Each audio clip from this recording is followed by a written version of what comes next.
Good morning, everybody. I hope you've had a really inspiring experience with the school, and I'm happy to be here. Thanks to the organizer for making this session happen and inviting such amazing guests. This is a session on heritage-led innovation. And before I will introduce my wonderful guests, I want to tell you how the session is structured. So I will just very briefly take you through our plan and introduce the speakers. And after that, each one of the speakers will have a presentation. And after the presentations, we will have time for discussion. So please listen carefully. Maybe there are questions that you would like to raise or comments or things you'd like to discuss. So we will have time for that during the last 30 minutes of the session. And my wonderful guests today are Michele Fontefrancesco, who is an assistant professor of cultural anthropology at the University of Gastronomic Sciences in Italy and honorary fellow at the Department of Anthropology of the Durham University in the UK. And his research focuses on local development with particular attention to entrepreneurship and sustainable development and the construction of local know-how. He has conducted his fieldworks mainly in Italy and East Africa, with participation to research conducted in Eastern Europe, Iran, and the United Kingdom. And in this context, his research has investigated the processes concerning the analysis of enhancement of intangible heritage, in particular related to food. And Michele will be presenting two projects today, Granaries of Memory and the Ark of Taste. And our second guest is Anna Meenan, who is a graduate of art and architectural history at Trinity College Dublin, and also holds a postgraduate diploma in architectural inventory and recording from the Dublin Institute of Technology as part of the Dublin Civic Trust's History Heart of Dublin, as well as postgraduate diploma in applied building repair and conservation from Trinity College Dublin. And Anna has joined Heritage Council in 2008. And today, Anna will be sharing with us insights and information about the project GLASS, Traditional Farm Buildings Grant Scheme. So without further ado, now I would like to ask Michele to present two projects that he would like to share with us today. Michele, the floor is yours. Thank you, Aleksandra. It's the first time in my life someone referred to me as wonderful, and it's very flattering. Thank you. So, welcome all. Thank you for inviting me today. It's a great honor, and I'm really sad I'm not in Krakow with you. It's a long time not visiting Krakow, so I would have been really curious to see how it changed the city since 2004 at the end of the day. Beside that, today I'm gonna work and present two projects that are somehow related, and both of them tackle the issue concerning environmental innovation, development, and preservation by looking at one particular aspect that encompass both tangible and intangible elements, that is indeed food and food heritage. So I'm going to speak about the Granaries Memory. I'm sorry, just, okay. So first of all, I'm going to look a little bit more about on food heritage itself, what is and why we should preserve it. And then I'll focus first on the Granaries of Memory, and second of all, on the Ark of Taste. At the end, I will share with you a QR code and a link if you want for the materials to go into the project and knowing more. So let's see, food heritage. Indeed, we are talking about environmental change here, and the challenges that environmental change is opening for Western and non-Western countries. Indeed, all environmental change, and in particular, if we look at food, we have to relate to what? Well, first of all, to the changes that we have seen in the last 50 years linked with globalization and the impact of economic globalization on our society that is often linked to what appear to be oblivion of traditional practice, traditional knowledge. So at the end of the day, we are seeing well, an erosion of environmental knowledge linked with plants, linked with animals, linked with ingredients we were used to use in our tradition. Why we are talking about that? Because at the end of the day, we recognize that those elements, those animal and plants are definitely fit with the environment, and we have seen it. We have seen them substituted with new varieties that indeed are not autochthonous of the place and require more input in terms of agriculture inputs such as fertilizers or pesticide and so on and so forth. So indeed, globalization has a dark side, has indeed a beautiful bright side, that is indeed situation like this one, where we are able to share our experience, create a community that go beyond the borders of our nation, and share practice and understandings and knowledge. But indeed, there is also problems that we have to face, and these problems are also linked with the progressive marginalization of rural communities that have seen themselves cast on the fringes of societies in a moment where urbanization is strong and indeed is moving more and more people from the countryside to the peripheries of our cities. Indeed, also in this way, depleting traditional knowledge and traditional practice. So at the end of the day, what we are seeing is what we can say a destruction of both biological diversity and cultural diversity that enriched our societies, our places, and indeed, as this biodiversity and cultural diversity have a strong value also for building a more sustainable future. So this is the premise, and the second premise is another one, and is linked with food itself. Okay, I stole this picture from elementary school book, and I love it, so I show it every time. I mean, it makes me feel a kid again. But besides that, it also represents quite well one thing that actually we see more and more every time when we speak about food. The first thing that we see, the first thing we hear when we speak about food is that food is energy for the body, is indeed the way we as animals, as living beings, we provide our ingredients, or better, all the constituent elements that we need as a biological beings to continue our life. But this definition that is indeed entrenched in many dictionaries and encyclopedias is not enough to understand what is food for us.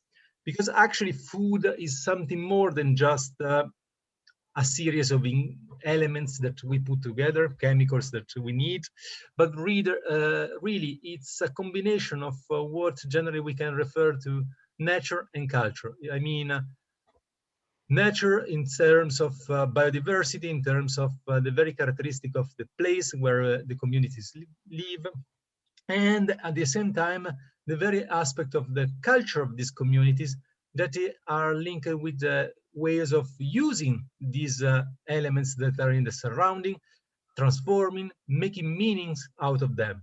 So indeed, food is far more than just energy, but is indeed a way of representing and relating with both biological and cultural diversity.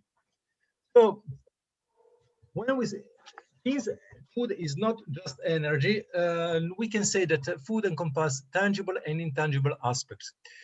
When I speak about tangible, it's straightforward. I mean, the ingredients, the very matter of food. So when I speak about instead intangible, it's slightly less obvious what I'm referring to, but I'm referring to, first of all, the way we understand that food. For example, there could be food taboos, so restriction to particular ingredients or foods that we don't use, let's say, not because we are not able to process them in terms of our biological being, but rather because we link them to aspects concerning pollution or improperness. Example, I mean, insects for most of Europe. We can speak about pork meat for Jew and Islamic communities, and so on so forth. So, first of all, intangible elements of food are linked with meanings, but they are linked also with the practice. And here I'm referring to the culinary practice, first of all, so the techniques we use to prepare that food. And second of all, also the way we eat that food, that indeed is entrenched in the culture of the communities.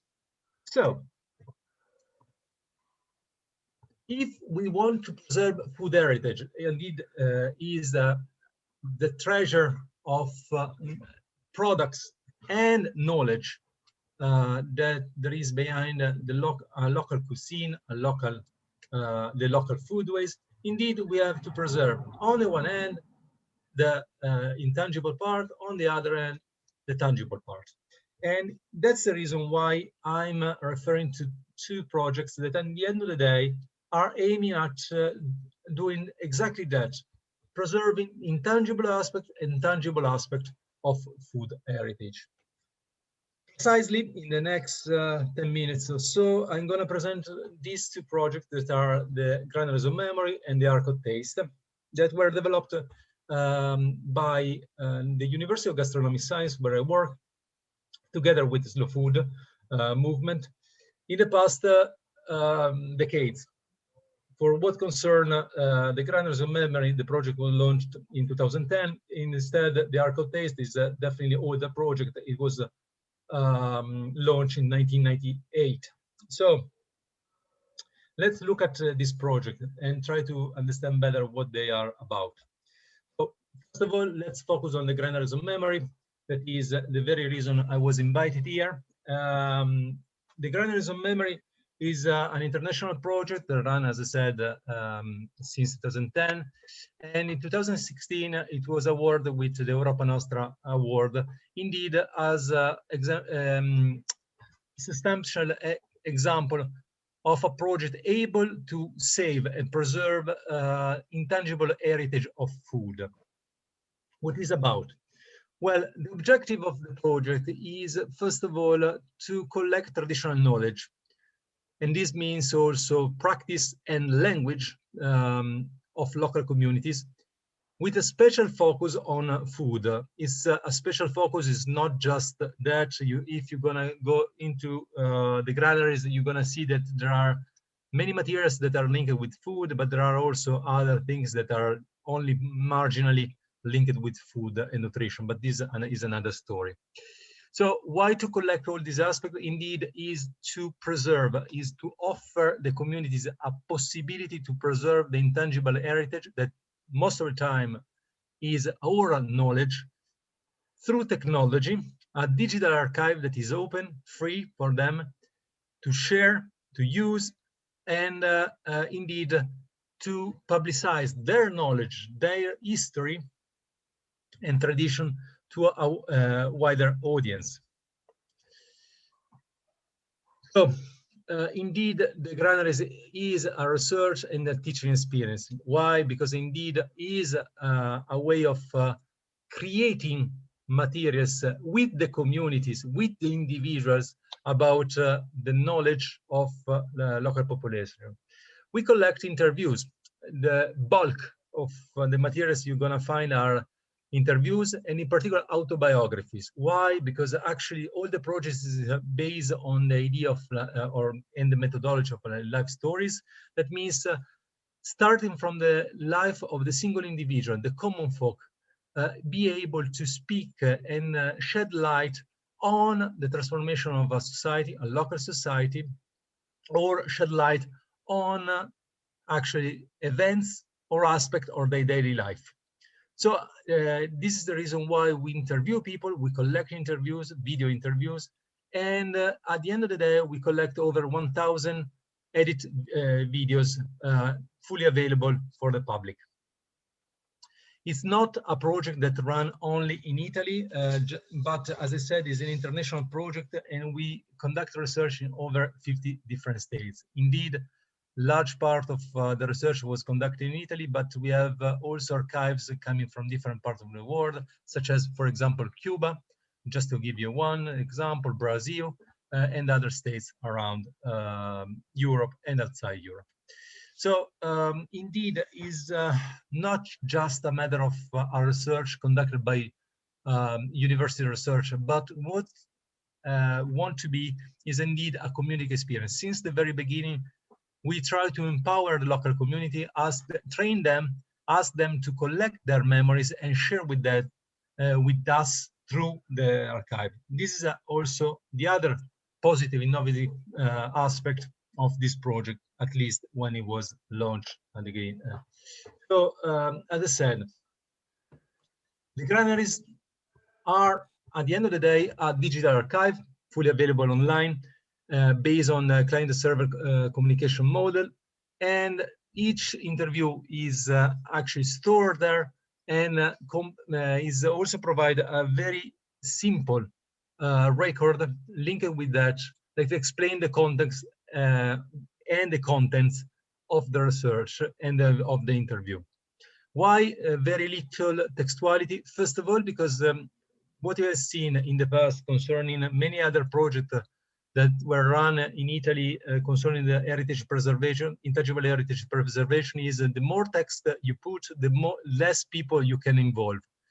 So that's the reason why we try to keep the textuality very low, and instead we work with the informer and the people that actually are conducting interviews, so that actually the data are there in the text, in the videos. Through the archive, we are able to generate other metadata, and in particular, we are able to generate atlases of memory.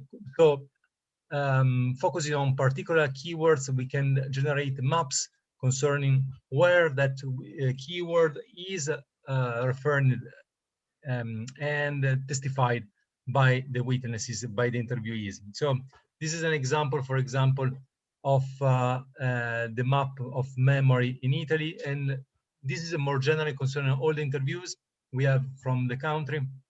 And then we can create maps concerning, for example, bread, maps concerning beer, wine, so on and so forth. This is the first project, and as I said, is about preservation of the intangible heritage that is with food, in food, and around food. Another project that is actually quite important because it is complementary with the granaries is the Arc of Taste. The Arc of Taste is a project that aims at protecting culinary, or better, food biodiversity, first of all, and was run actually to do what?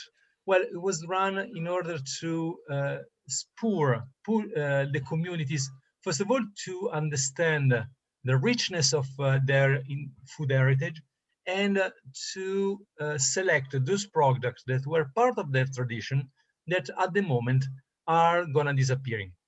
So we ask the communities to present us animal breeds, vegetable varieties, products such as cheese or other processed product, and present them to the ARC and share with us. Of course, we are not talking about sharing the product itself, but rather to share all the information concerning how this product is made and the ingredients involved, the knowledge that lies upon the product, and so on and so forth. In this way, we were able to collect over 5,000 entries concerning of 5,000 products that comes from over 140 countries. So pretty much everywhere in the world. Of course, there are countries that are more collaborative or more involved in the project, other that are less. But as you're gonna see, the kind of results we can have and we can develop through this project are quite interesting also for countries that at the moment are marginal to the Arco taste because never involved in this one.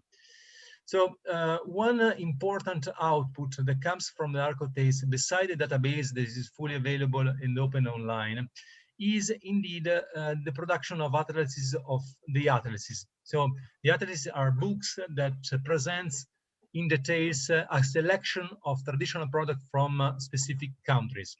So we're gonna see the atlas at the end. First of all, I wanna just give you some more words concerning what kind of products are in the ARC and how we can retrieve them.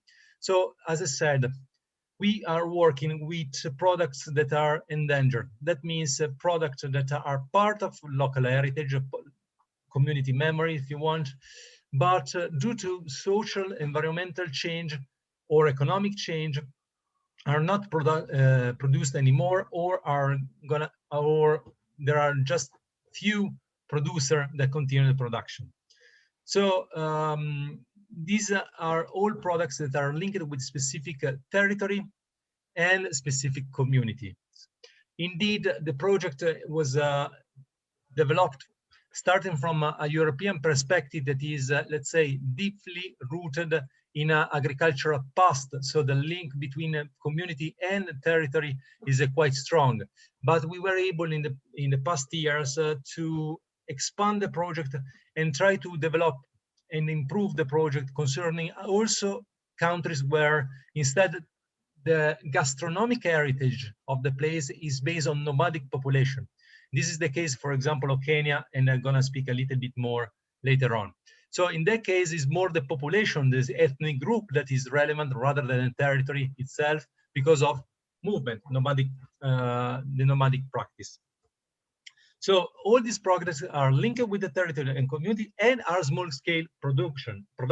So they are not manufactured by industries, so in the thousands and millions, but rather are still artisan products that are on the verge, as I said, of extinction. So the idea is asking community to reflect on what are the products that are relevant from them, from their identity as a group and history, and still retrieve the knowledge concerning this product and possibly share with us. So the first thing we ask is, of course, doing what is generally called food scouting. It means try to analyze the foodscape and to find that the products are there, documenting them, sending the documentation to the Slow Food and university research centers that are working with the project. We're gonna review the data, try to figure out if the data are solid enough, and then we start including in the database and moving with the communities to develop dissemination activities. As I said, one of the most interesting dissemination activities that we launched since 2016 is the development of atlases of the Arco taste. The objective is indeed to give, to promote, first of all, local food biodiversity and cultural diversity through materials, a book that can be used by all the stakeholders and the shareholder of the food sector. That means from local bodies and national bodies to museum or association of producer or consumer, restaurators, and so on and so forth, in order to present their uniqueness to the public. So to, in one end, reinforce local production network, and the other hand, also to support tourism and possibly export, without losing the meaning of this product in a process of commodification. So in this way, we are trying to create awareness about heritage loss and the value of food heritage, and promoting at the same time responsible and sustainable consumption and production. So an example of atlas is the one of Kenya. You're gonna see in the folder that I'm gonna share in few means that this product and the new one concerning Tanzania, they are both atlases concerning a small selection, 75, 50 products that are important because they are testimony of the diversity of culinary cultures that are within these countries. Each product, you're gonna see here some example are presented through simple records that collects all information concerning the variety, the product itself, the culinary used, the history, and the current status of the product in terms of development, distribution, consumption, so on and so forth. So you see, it's something that is easy to access and to use. Plus, all the atlases are available online for free. So at the end of the day, they are knowledge that may become public. Just an example here of vegetable production, food species, and transformed product. As I said, you can, if you are interested, you can find all the materials here. You can scan the QR code, should work. I also give the link to our convener, so she can share with you later on the materials. So I hope I was in the time, and I thank you all. Thank you very much, Michele, for this inspiring presentation. I already have some questions, but first we will listen to Anna, and then I assume maybe the audience also have some things they want to ask or comment on. But before we go into that, Anna, please, the floor is yours. I'm hungry after that presentation. Thank you very much. I really enjoyed it. Okay, I'll start sharing my screen. Just to let you know, I've written down what I want to say so that I will keep to time. I hope that will be okay. And just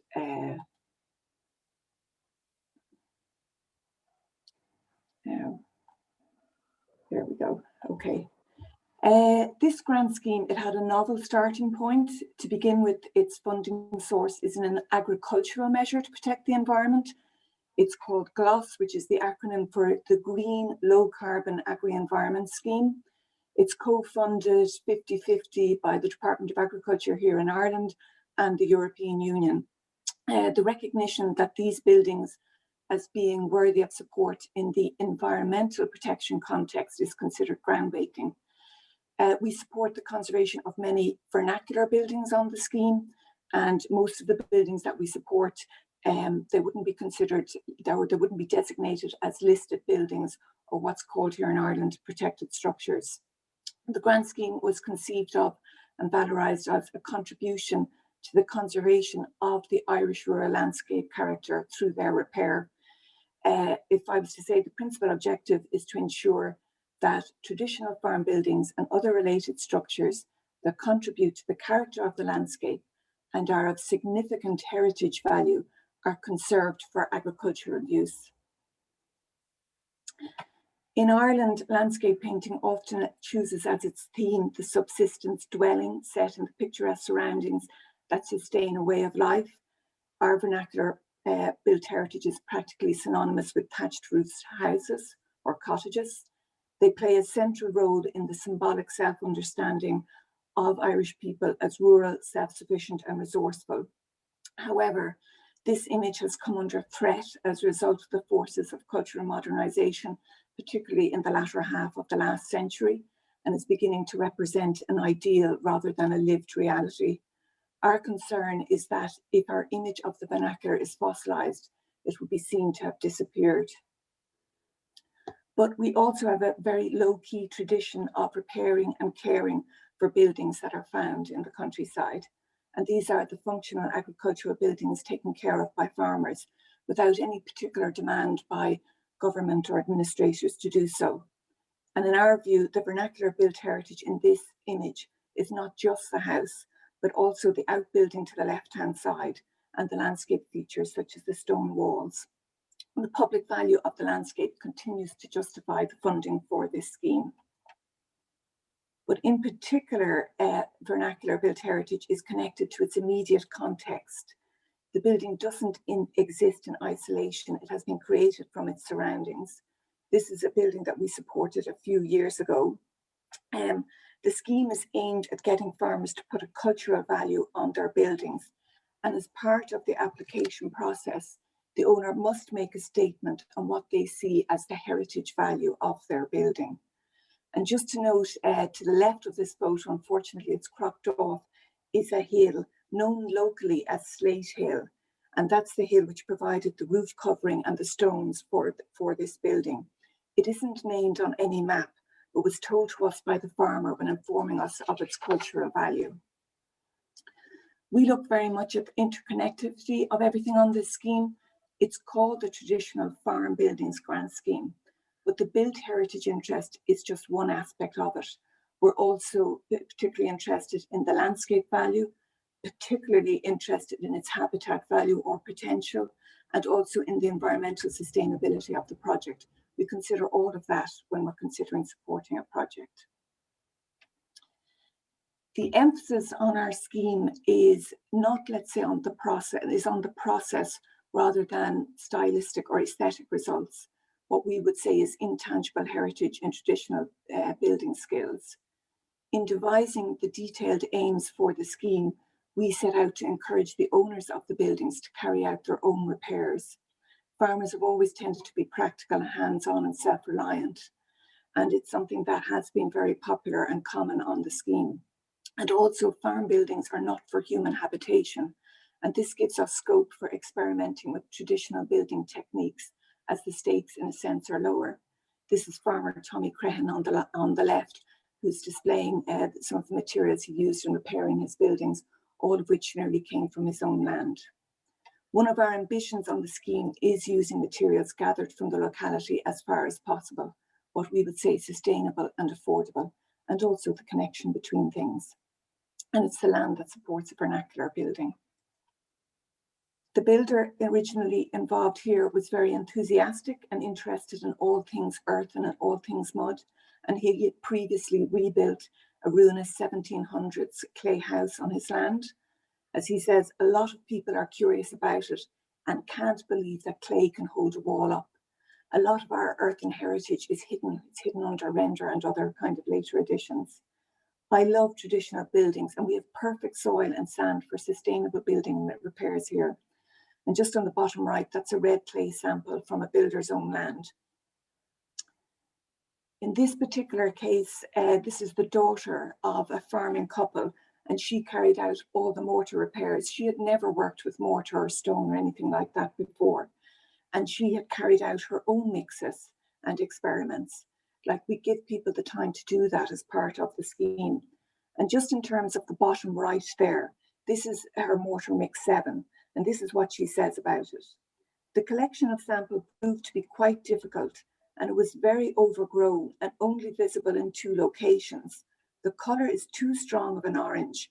There is also not enough aggregates showing through the mortar. Next sample, mix sand with Grandad sand to increase the aggregates. Keep lime content high to try and encourage a better setting rate. And the reference to Grandad sand is because this was Grandad's farm, and this is where she is now farming. And this is the sand that she's using from his farm, from his land. The overall ethos of our scheme is about sharing experience and technique, passing on of skills. We ask that a conservation consultant be engaged to oversee the project, but our best projects have always been about equal partnerships of respect between owner, ecologist, conservation consultant, builder, etc. It's not the you must follow this approach that's written in a lot of formal building contracts, but much more shared experience in terms of maybe saying, let's try this, or this is what I've done before. We think this approach strengthens the relationship between people and their buildings. This is a traditional farm building project in County Donegal, which is in the northern part of the country, which we funded the repair of a number of years ago. And it demonstrates very well the challenge of low-key repair, and was an excellent partnership between all involved in the project. That roof covering, it's a stone slate known as Roisin slate. It's a slate distinctive to only a few square miles of the locality. And whilst the buildings are modest, they help represent the very special character of this area. It was possible to quarry slates directly from an existing scene to the rear of the garden of the house, which is just to the left of that photo. I suppose that whole idea of the land bearing fruit. I suppose if we were continuing with this idea, these slates were originally fixed with wooden pegs and bedded in lime mortar. So the builder tried a variety of materials in making up the new pegs.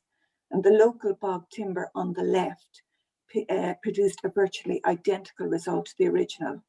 And additionally, with the bog oak, the ends splay slightly when hammered home, and this helps to keep the pegs in place.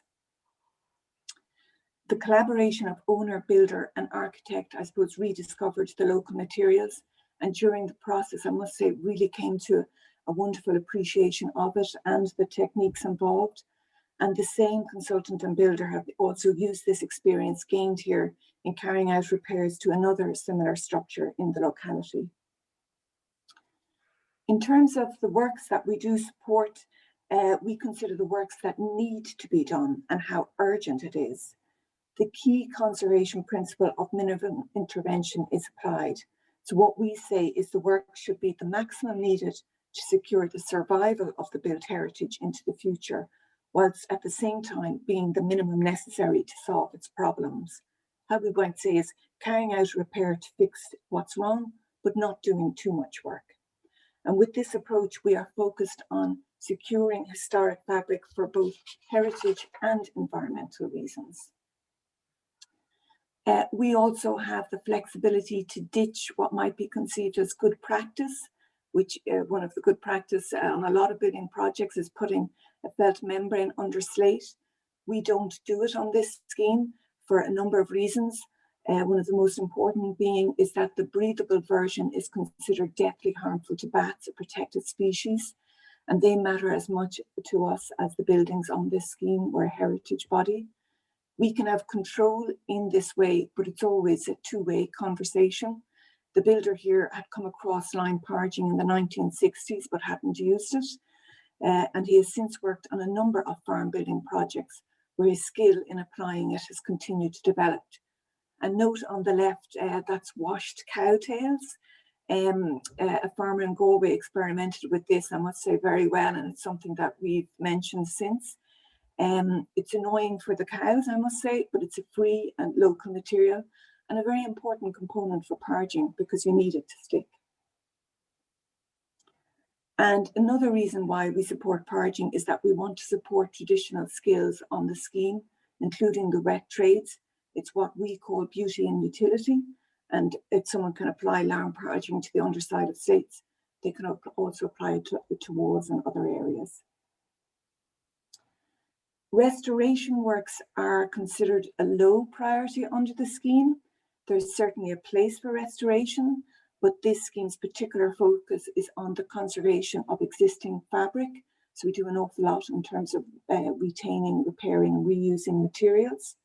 And buildings that have fallen into disrepair and maybe have an uncertain use may require larger sums of money in the future. And the benefit of the grant and the project could be lost very quickly, but on occasion we do consider them, and when we do, I must say it's wonderful because it's now considered an asset for the farm. By doing this project here, we'd save that farmer, let's say, building a new lambing shed on that farm. Also, the thinking is generally that a well-used building is more likely to be looked after and could be sustained in the long term with limited funds. And the primary purpose of these buildings were that they were built to be used. And it's over the decades and the centuries that they have also acquired other values.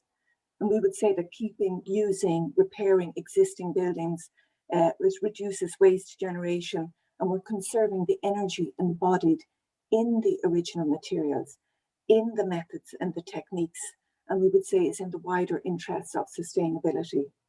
And comparatively, a high proportion of the materials used in conservation are sourced in Ireland, with the exception of slate. Virtually all new slate used in Ireland for roofing is imported, but the reuse and repair of much of the roof slate on the existing farm building, as was the case in this photograph, is often possible. So we would always place the reuse of materials. And for instance, those 2 steel doors on the ground floor of that building, they're not original to this 19th century fabric building, but they're perfectly usable. So we would leave those be. And maybe at the time in the future, when they are beyond repair, is the time to put in historically accurate replacements. The inherent durability of the materials matter to us. In this particular case, this is a very highly sensitive, historic, vulnerable landscape on the Beara Peninsula in West Cork. That's the Atlantic just to the left there. The applicants here were refused planning permission in 2019 for the demolition of that tin-roofed building there, along with the little lean-to concrete 1950s shed. And one of the reasons for refusal to the applicants was the very existence of this scheme, which was a very strong focus. This is the building now close up in terms of following repair. This was originally a house. The owner here, he was born in the house, but for the last 40, 50 years, it had been used in terms of farm shed and farming purposes. And it had come to a point that it needed so much work into it. He didn't think he could do it, but with the help of the grant, it certainly has. So it's become an asset now rather than a burden to him. But just to say, in terms of the bottom right photo there, I'm sorry it's not better in terms of, let's say, the interior photograph, but he uses this building as his farm workshop and his farm store, but everything is stored on the ground. If he can think, and I've spoken to him in terms of how he can better use that space, it's quite high and spacious inside. He'll get an even better use of that building for him. So, this is a farmer. She's a sheep farmer, but not only she's a sheep farmer, she's also a spinner of wool. The shed is one of about 4 that we have support here, and that they carried out the repairs themselves. She does lambing, and she also spins her wool in some of those buildings. She's drying it out here. But one of the things in terms of her dyes, she uses lots of different local materials, including nettles on her farm to dye the wool. But this particular shade is dyed with wood shavings. And there's a violin maker literally about 5 miles from where she lives, and shades all the and saves all the wood chippings, which he then gives to her to so that she can provide different colours for her wool. A lovely environmental ethos. But one of the most wonderful uses of these buildings is their use as a home for wildlife, and we all know that we're in a biodiversity crisis. A condition of offer on most of our projects is that an applicant must arrange to have a bat bird survey carried out of the building to see what wildlife might be using it and what measures we can put in place to protect the wildlife during the course of repairs, and also maybe to increase its habitat value. In the case of this building, a very significant maternity roost of natterers bats were discovered in the building, which is part of an 18th, 19th century courtyard. And I would say the stonemason and the ecologist worked very closely together to help protect the bat roost in terms of the different access points where they were getting in, but also to increase those access points and the habitat value of that building. We don't just support vernacular buildings, we also do have a number of what we call large-scale courtyard house domains. And why I'm showing this particular project, the wildlife survey on this particular project led to this discovery on the top left there. Please don't wake up Ireland's first Welsh rare bat. As a result of the wildlife survey on that building and on that farm, the first ever discovery of the greater horseshoe bat in Ireland was discovered there. So now we have 9 species of bat because of that, and he's being ringed and is still hanging around that farm. We would say never buy a farm unless it has bats. And just in terms of the bottom right, that barn owl,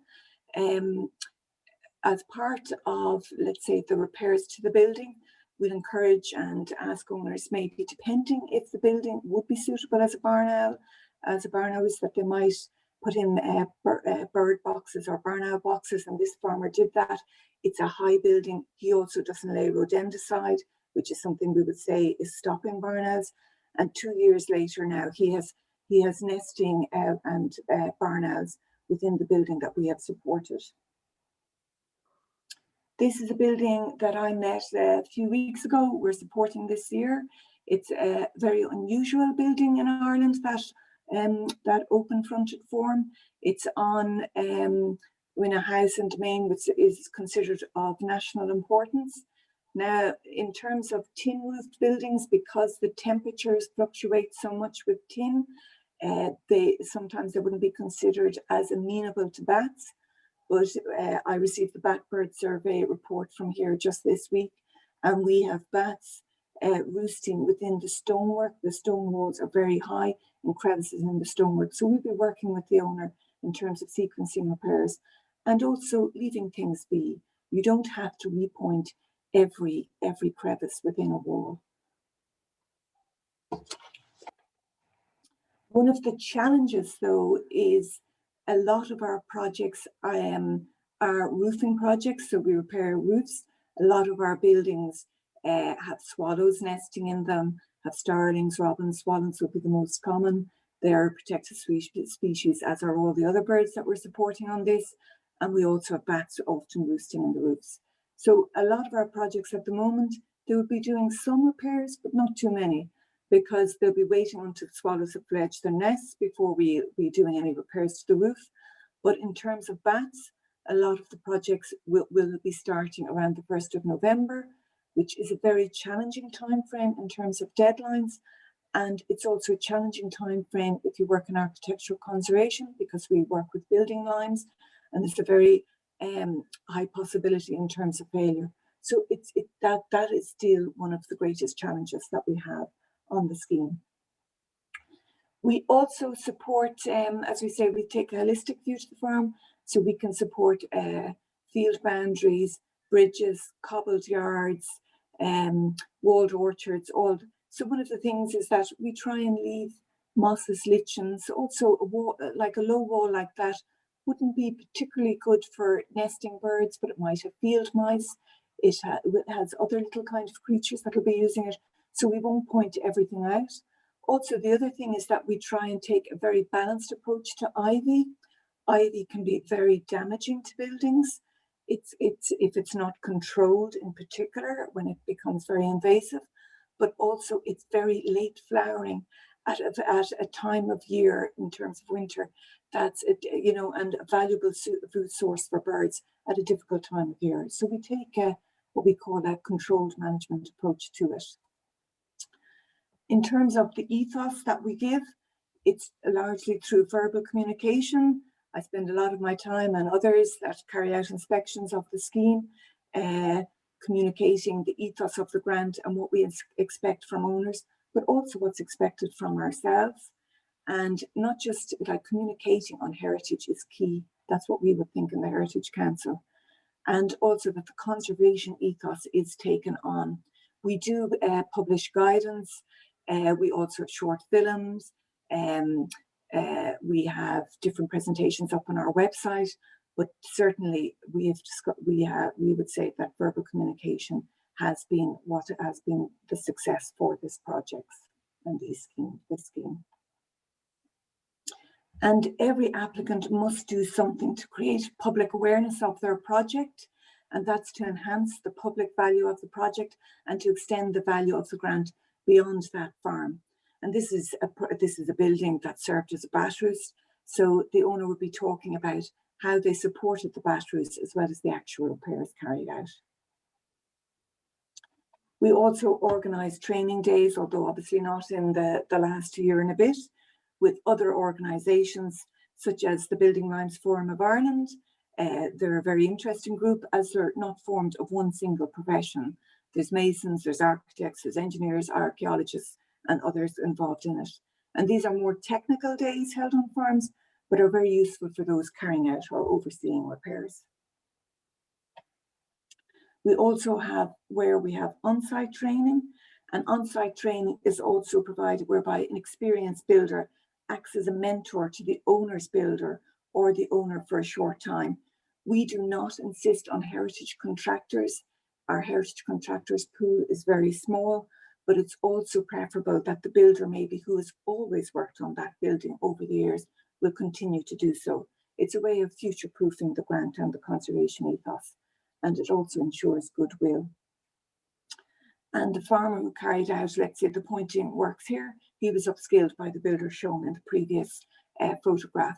He could exploit a fallow time in his farming calendar, and like others, he now also has the skill to carry out further repairs on other, this is not the only traditional building on his farm, and also off-farm.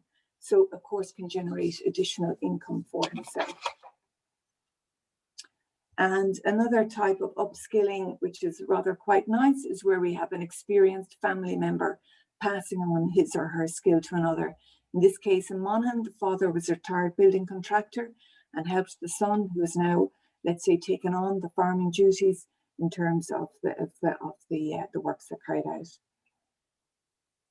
We also every year host a gathering for everyone who's going to be involved in the project, so farmers, ecologists, planners, consultants. It's really valuable to have everybody in the one space.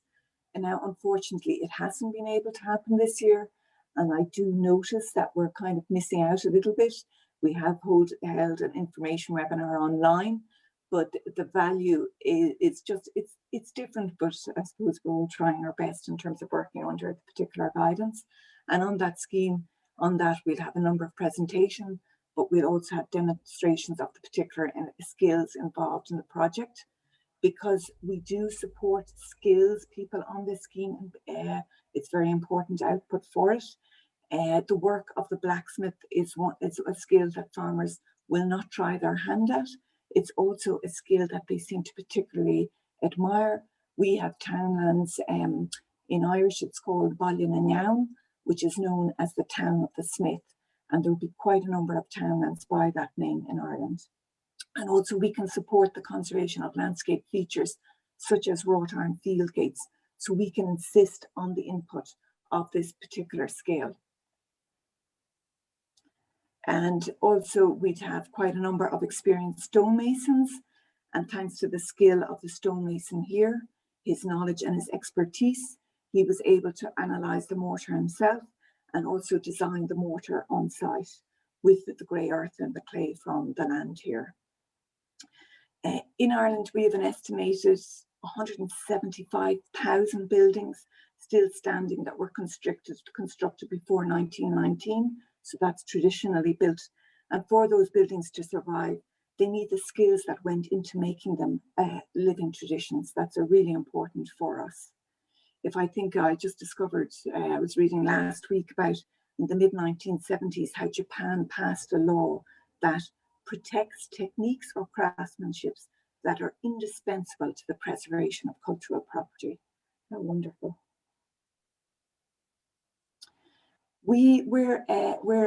We're a state body, and we work under a parent department, but we administer this scheme on behalf of a department that is not our parent department.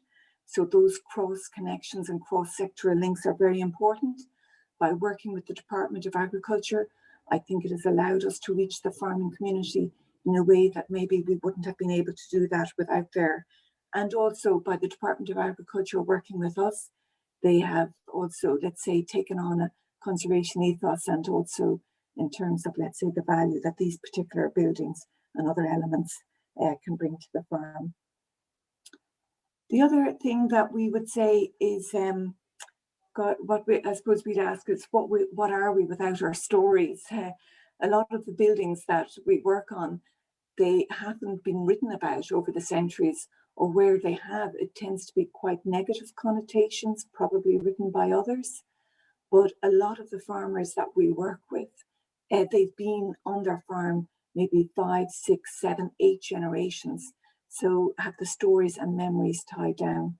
We also obviously discover numerous artifacts as part of, let's say, of part of the works. And the photo on the bottom right, that was one of 2 discoveries last year of pike heads hidden on the wall plate. I could write a book on secrets of the wall plate, and the National Museum are particularly interested in them, but have not yet had the chance to come to physically inspect them. And I suppose what I would say, I'll end on, is that by connecting the owner with the buildings in this way, we hope it improves their chances of being cared for and lasting into the future, and also maintaining the vitality of the rural environment. What I would say is that they endure. Endure would be a really important thing to consider with this scheme. And that's it. And thank you for listening.